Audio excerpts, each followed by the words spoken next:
लड़ सकता है भाजपा से, तो हम ही लोग न लड़ सकते। बिहार को बिहार कांग्रेस पार्टी ने बनाया।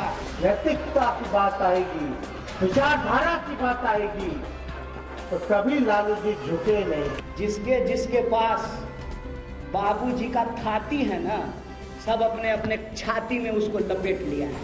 कांग्रेस पार्टी बंगाल में चुनाव लड़ी ना, ताकत अपना देख ली। दुख की बात यह है कि एक पढ़ा लिखा इंसान लठैत की भाषा बोलता है। 2 सीटों के उपचुनाव पर लड़ाई यूं छिड़ी कि बात सियासत से बढ़कर विरासत तक जा पहुंची। महागठबंधन की दोस्ती में दरार पड़ी तो कांग्रेस के युवा चेहरे कन्हैया कुमार के निशाने पर तेजस्वी यादव आ गए और पिता का हवाला देकर तेजस्वी की राजनीति का हिसाब मांग लिया। जिसके पास बाबूजी का छाती है ना, सब अपने अपने छाती में उसको लपेट लिया है। कोई बांटने के लिए तैयार नहीं है। एकमात्र नेता श्री राहुल गांधी, और ये मेरा व्यक्तिगत अनुभव नहीं है, हमारे जैसे पृष्ठभूमि वाले 2 और आंदोलन से निकले हुए नेता यहां बैठे हुए, उनसे पूछ लीजिएगा। एकमात्र नेता राहुल गांधी जो हाथ बांह फैला करके हम जैसे पृष्ठभूमि वाले लोगों को गले लगाते हैं, इसलिए हम इस पार्टी में आए। उपचुनाव की लड़ाई से पहले कन्हैया का वार और तीखा हुआ। तेजस्वी की भाषा, बोली और बयान में उन्हें लठैत वाले गुण नजर आने लगे। हम पार्टी के तौर पर सिर्फ अपने हक की बात कर रहे हैं, और दुख की बात यह है कि एक पढ़ा लिखा इंसान लठैत की भाषा बोलता है, और हमारे प्रभारी के बारे में उनको मालूम नहीं है कि ये कौन है। ये जो आपके बीच में बैठे हुए इंसान हैं, मैं इनके बारे में आपको बताता हूं कि अगर इनके जैसे लोग कांग्रेस पार्टी में नहीं होते तो हमारे और जिग्नेश जैसे लोगों को कांग्रेस पार्टी में आने का हिम्मत नहीं होता। कन्हैया के इस हमले पर तेजस्वी तो चुप हैं, लेकिन भाई तेज प्रताप को ये भाषा नहीं भाई और अपने ही अंदाज में उन्होंने जवाब देने में देर नहीं लगाई।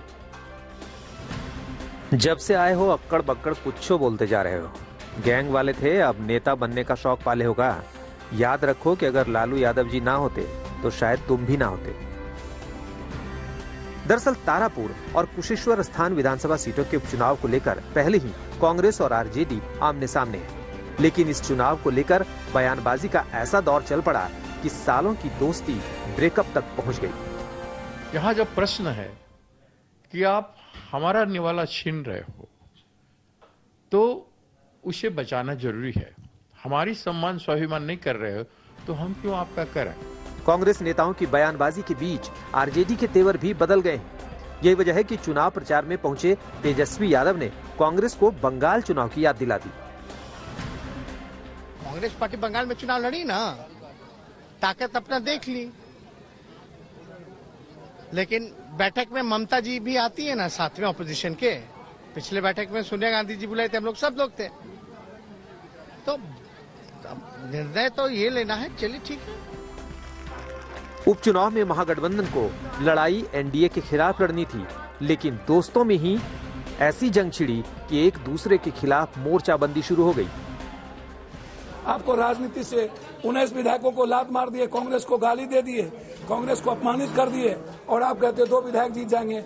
मतलब कालिदास और गोनू झा की कहानी, मतलब हम तो समझ में नहीं आता है। हे भगवान, इतना बड़ा मूर्ख धीराज। देश की बड़ी पार्टी है, वो सिर्फ बिहार की 40 पर क्यों, देश की पूरी 543 सीट पे लड़े और भाजपा को शिकस्त दे, इससे बेहतर क्या हो सकता है। इस तरह के बयान जो आते हैं कि पढ़ा लिखा लठैत, ये पॉलिटिकल वोकैबुलरी नहीं है। ना हमारे दल ने कभी किसी के लिए इस्तेमाल किया है इतने बड़े राजनीतिक जीवन में। कांग्रेस और आरजेडी में मची खींचतान के बहाने विरोधियों को भी हमले का मौका मिल गया है। विरोधी कह रहे हैं कि एनडीए को चुनौती देने वाले तेजस्वी पहले महागठबंधन की लड़ाई से तो निपट लें। एक तरफ नेता प्रतिपक्ष तेजस्वी यादव जी उपचुनाव के हर चुनावी सभा में जाकर कह रहे हैं कि दोनों उपचुनाव की सीट हम जीतेंगे तो बिहार में सत्ता परिवर्तन कर देंगे, हमारी सरकार बन जाएगी। और दूसरी तरफ कांग्रेस के नेता कह रहे हैं कि आने वाले वक्त में लोकसभा का जो बिहार में चुनाव होगा उसमें 40 सीटों पर कांग्रेस लड़ेगी। भाई साहब, ये कैसे हो सकता है? मतलब बिहार की जनता को महागठबंधन के नेता राहुल गांधी समझते हैं, इनको ये बताना चाहिए कि जब कांग्रेस आपके साथ गठबंधन में है ही नहीं तो कहां से लाइएगा 122 सीट और कहां से बना लीजिएगा सरकार हवा में। बिहार में कांग्रेस और आरजेडी नेताओं के बयानों से महागठबंधन टूट की तरफ बढ़ चला है और अब ये लड़ाई दोनों पार्टियों के युवा चेहरे की साख की जंग बनता जा रहा है। पटना से रोहित सिंह के साथ आज तक ब्यूरो।